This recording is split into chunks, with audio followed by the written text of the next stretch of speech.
Hey man, what's that, a trick question? You know what's on my mind, JB. What's going on, man? KB, good to hear you back there in New York. Appreciate it always, man. Big P crashing the boards, getting me on the phone here, man. Man, it's good to be on, as you said, the last Football Friday of the year.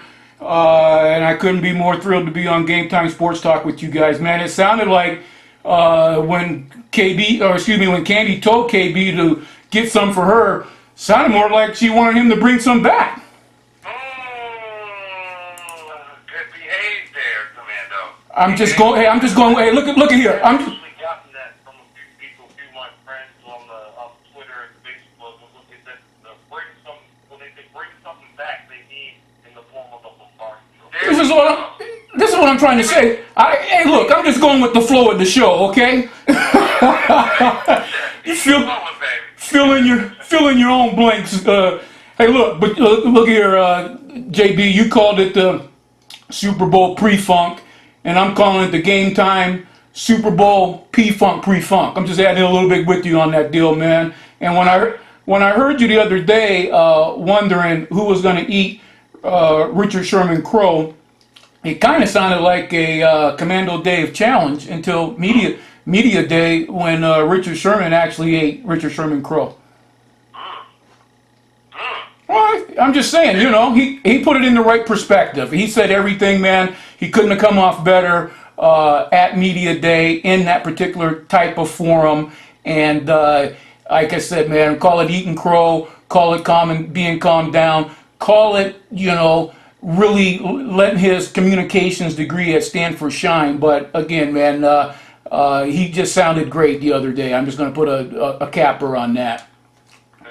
And then, you know, KB is in New York. He sounded good back there, man. Everybody is in New York. Everything is in New York. But, you know, the Jedi mind trick truth of the matter is the game is in New Jersey. So you can't wake up in Manhattan and walk to the game. You got to take the Lincoln Tunnel under the Hudson River, through Union City, Jersey, through Secaucus, and under the New Jersey Turnpike to even get to MetLife Stadium. So, you know, with the Super Bowl 48, the mask is off of the New York Giants and the New York Jets. They both play in MetLife Stadium in New Jersey. And in the words of noted Game Time New Yorker, the Godfather Tony Rome, stop the madness. Just call them the New Jersey Jets and the East Rutherford Giants. So, you know, so they play in the state where the stadium is located and not a state the next one over. I mean, this is like if the Seahawks were playing their home games in Idaho. And as far as I'm concerned, what this whole thing proves, the New Jersey Generals got ripped off. I wouldn't be surprised if the NFL, after the Super Bowl, goes into full marketing mode by abandoning the New York gig and start running commercials that say, buy a New Jersey. Yeah. Thank you, KB.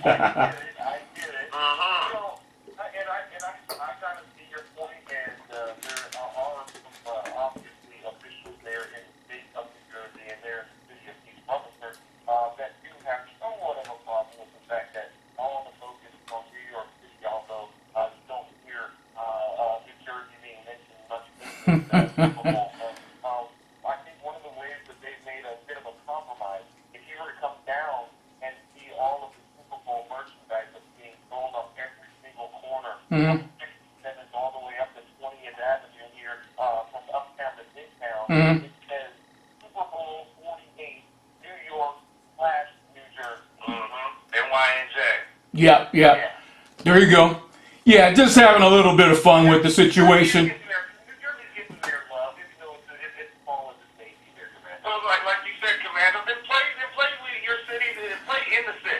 Right. Okay? Yeah, I know. If it's so nice that you name the city twice, then you come on now.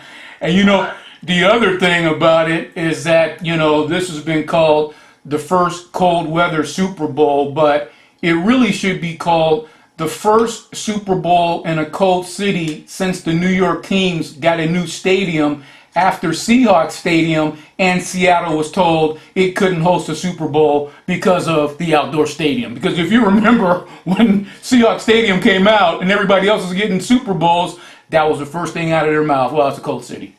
There you go. Yeah. Yeah, and you know what? There was an option there for Paul Allen to build a closed stadium, and he wanted football to be played the way that football Right. is, which is out in the elements. And I'm starting to lean towards that as far as Super Bowl is concerned. I know that there's a lot of people that want to see the Super Bowl played in ideal conditions so that weather doesn't actually become a factor in the outcome of the game without the players on the field. Right. There are no, I mean, after September, really there are no perfect condition football games unless they are playing in a dome stadium. Right. I mean, Peyton Manning's last Super Bowl title came in a downpour there in Miami. Right. No, that's an excellent point, man. Okay, enough of the jokes and small. Huh? No. This is Super Bowl Eve, and it's time to get my game face on and really start getting serious about this game because you guys, I got 3 keys to the game, which start with the Legion of Boom. You know, I really need the Seahawk corners to really lay some wood.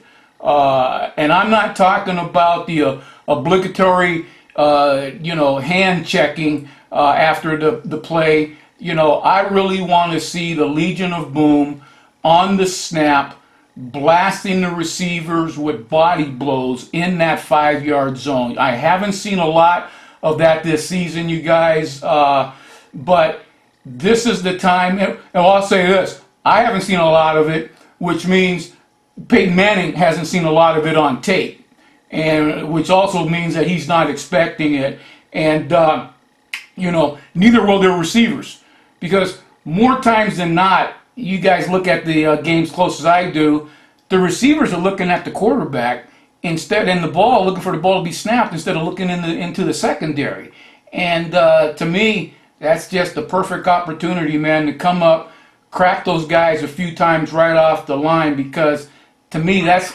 how the Seahawks secondary can begin that lockdown process. Because if the receivers on either side are getting, knocked off their rocker on the snap, it just forces Manning to that other side because of his quick trigger nature of getting that ball out. I completely agree. And I think that we talked about it a little bit earlier as far as from a defensive perspective. All those line calls and that of course, Peyton Manning goes through the Omahas or whatever, and right. like I said, help you out when he does that. It's not going to affect him. I think that's where the psychology of this game is going to come in, is the fact that the Seahawks aren't going to budge. Unless they try and move somebody in motion, it is to see how much, of course, we are in man. It's not going to be anything different. So, and if he is missing, and if you're talking about the secondary cracking down on those receivers, especially in the slot, that's going to frustrate man. Right. This is what I'm trying to say here, man. I've heard a lot of talk about, and this is why I think that a lot of national people aren't necessarily paying attention to the Seahawks throughout the season, is the fact that I heard people talking about Cam Chancellor being able to stay on Westbrook. That's funny. Chancellor's not going to be covering Westbrook. Thank you. Chancellor may hit Westbrook a few times, but that assignment is going to be reserved for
And Oh, glad man. that Wes Welker's on the field. Okay? Thank you. You could just say Super Bowl over with. Go home. Because he's no Vernon Davis. Exactly. See everything. You know, see Wes Welker in the preseason. All right? And when Wes Welker, Right. Welker's going to be looking like your man Kazoo. Remember you were talking about the Yeah, apparently he's got a concussion-proof helmet. I don't know how concussion-proof it is. And I know that the Seahawks aren't necessarily going out there headhunting, but the last two times that Wes Welker went up against the Seattle Seahawks defense, he didn't finish those two games. Absolutely. And Yeah. speaking of Jeremy Lane and Walter Thurman there, Commando, they are the Aquaman, if you will, of the Legion of Boom. They've gone under the radar, as KB just talked about. Right. No, you're absolutely right about that, man. Leads me to my second key, which always helps the defense, of course, is the rush. I mean, you're really not going to sack Peyton Manning very often, if at all. But if the Seahawks defensive line can just manhandle the Broncos offensive line and then get a continuous push, play after play, shrinking his pocket that he likes to stand in, that's going to be big to me. Not to mention if, Houston Texan J.J. Watts has taught us anything, it's keep your hands up. Thank you. Yeah. I couldn't have said it myself. I was going to say that 5 seconds before you asked me. Bull rush and get your hands up. Yeah. I say it every time I'm watching, get your hands up. Get your hands up. It's almost like you're out there watching your son playing or you're coaching the game. Right. On third down, get them off the dang field. Yeah. Get them off the field.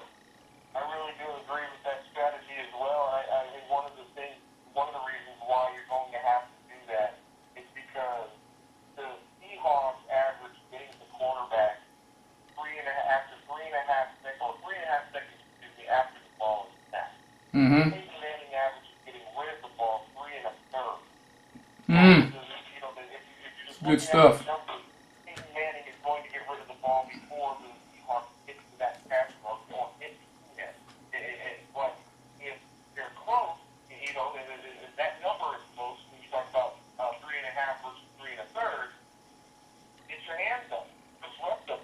Maybe that number, which is 3 1/3, is that Manning gets rid of the football, jumps up to closer to 3.5 or maybe 3 3/4, because corners are doing such a great job with press coverage off the line of scrimmage. Mm-hmm. There are a lot of intangibles, I think, that are going to change, the outcome of this game. Neither of these teams are going to play the chalk. It's the Super Bowl. You can look at all the numbers and things of that nature and try to decipher who you think is going to be the victor in this outcome. But, both of these teams, they've been game planning now for 2 weeks. So, what you've taken out of the regular season, I think, for the most part, you can use that to go in and just devise your game plan.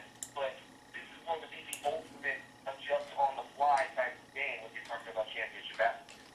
Great point there, KB Commando. I'm not sure the Seahawks change much because they don't have to. Right. No, that's an excellent point. Before I get to my third key of the game, I just throw this in for free. We always hear that defense wins championships, but this is really the best sample size we're going to get for a long time. Say what you want to say about the Seahawks offense or the Broncos defense. You kind of talked about it yourself earlier, but both these teams won 13 games, lost 3. The Denver Broncos had to score 606 points to get the job done because they can't stop anybody. And so it's going to be interesting. It's going to be more than interesting. It's going to be intriguing. And because they haven't seen a defense anywhere near Seattle. This is what I'm trying to say here. That's why my first 2 keys of the game, man, were defensively oriented. With my third one is actually Russell Wilson with the ball control. That Harlem Globetrotters behind the back stuff on the first play of the NFC title game. Exactly.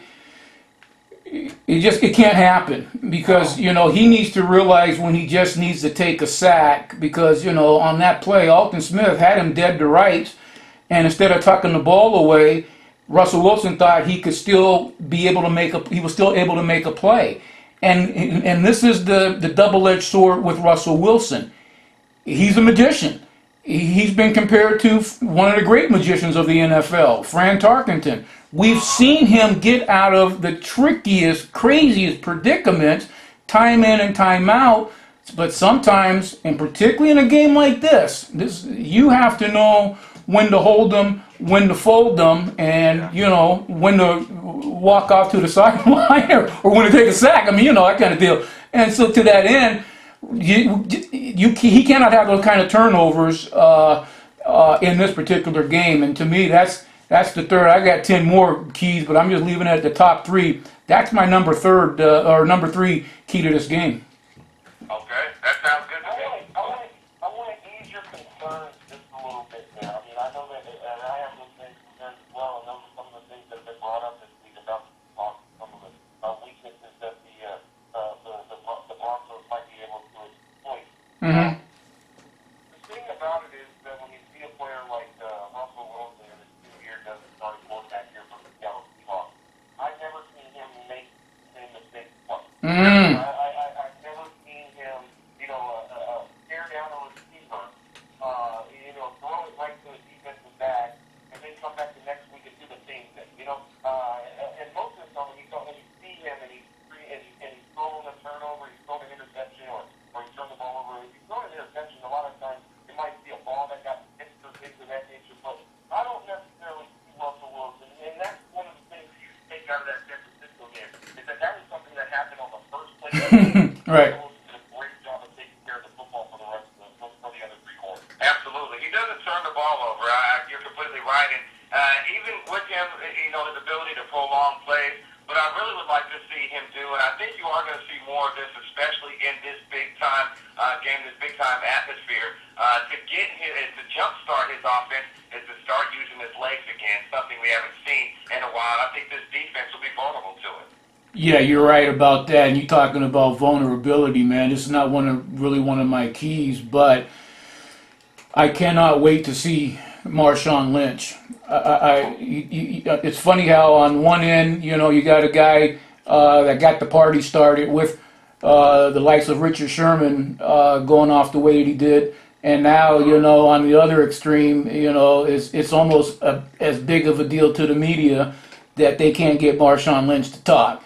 But I cannot wait to see Marshawn Lynch breaking through that line and showing all the sports writers who had a problem with him not talking at media day, you know, that he does his talking on the field. I don't care what Marshawn Lynch has to say on Tuesday or Wednesday. The only thing I want to know that Marshawn Lynch is talking and saying, it's on Sunday when he's saying, give me the ball. As far as the writers are concerned, you know, what more do you need to know about Marshawn Lynch? When he gets the ball, the Broncos are going to need 3 defenders plus 2 to take him down. You know, what more do you need to know about Marshawn Lynch?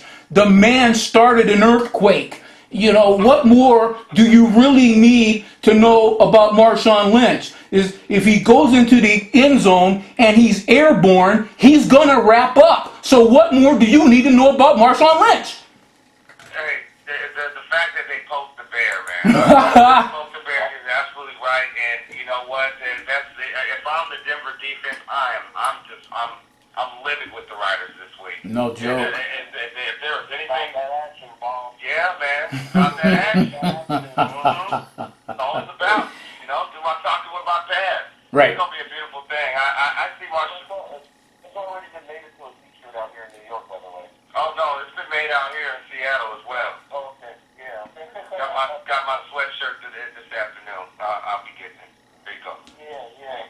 Commando, any last shout-outs there, bro? Man, let me just cut to the chase before the last shout-outs. Man, I like the Seahawks by 4, 28-24. My MVP for the game is the MVP that I've had for the Seahawks all season long, Golden Tate. I'm looking for this guy to really have a big game today. As far as what I'm going to be eating, I'm not quite sure, but I'll say the funny thing about it is last year when I said I was going to have some Johnsonville brats, a cat got on the line and said some mess about I should be eating hot links.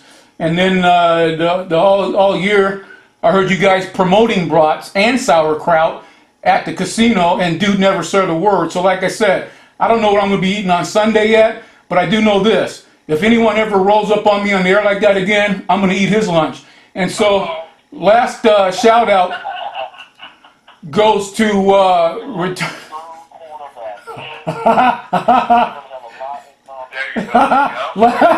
last shout out goes to retiring NBA Commissioner David Stern. Yes. I hope that, huh? T-minus. Yeah, counting it down like everything else. You know this. And I hope that the proverbial door doesn't hit you on the way out.